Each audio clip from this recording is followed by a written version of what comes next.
बहुत समय पहले की बात है। हिमालय के एक घने जंगल में एक विशाल वृक्ष था जिस पर सिंदूक नाम का एक अद्भुत पक्षी निवास करता था। इस पक्षी की खासियत यह थी कि उसकी गोबर में सोने के कण होते थे।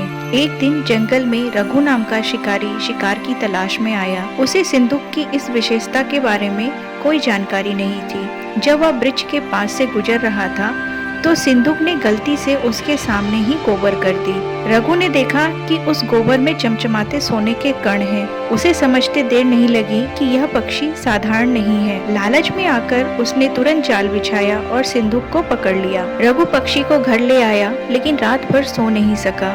वह सोचने लगा, अगर राजा को इस पक्षी के बारे में पता चला तो वे इसे छीन लेंगे और मुझे सजा देंगे। इस डर से उसने अगले दिन स्वयं ही राजा से मिलने का निश्चय किया। अगले दिन वह राज दरबार पहुंचा और राजा को सिंदूक की कहानी सुनाई। उसने पक्षी को राजा को उपहार स्वरूप भेंट कर दिया। राजा ने ये सुनकर पक्षी को अपने सेवकों के हवाले कर दिया और उसे विशेष रूप से रखने का आदेश दिया।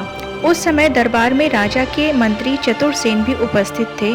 उसने राजा को समझाते हुए कहा, महाराज, इस प्रकार की असंभव बातों पर विश्वास करना आपको हास्यास्पद बना सकता है। यह केवल शिकारी की चाल हो सकती है। मंत्री की यह बात मानकर राजा ने सेवकों को आदेश दिया कि पक्षी को मुक्त कर दिया जाए। सेवकों ने तुरंत आदेश का पालन किया और सिंदूक को छोड़ दिया। मुक्त होते ही सिंदूक उड़कर महल के द्वार पर गया और वहां फिर से सोने का गोबर कर दिया। फिर उसने व्यंग्यात्मक स्वर में कहा, इस राज्य में मूर्खों का जमवाड़ा है। सबसे बड़ा मूर्ख मैं हूँ जिसने शिकारी के सामने ही गोबर किया।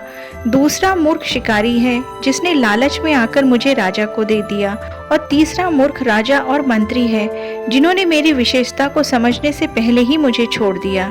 यह कहकर सिंदूक उड़ गया। इस कहानी से ये सीख मिलती है कि लालच, डर और जल्दबाजी में लिए गए निर्णय अक्सर अवसरों को गवा देते हैं। धैर्य और बुद्धिमानी हमेशा सफलता का मार्ग प्रशस्त करते हैं। अगर आपको हमारी ये कहानी पसंद आई तो हमारे चैनल को लाइक करें, शेयर करें और सब्सक्राइब करें। धन्यवाद।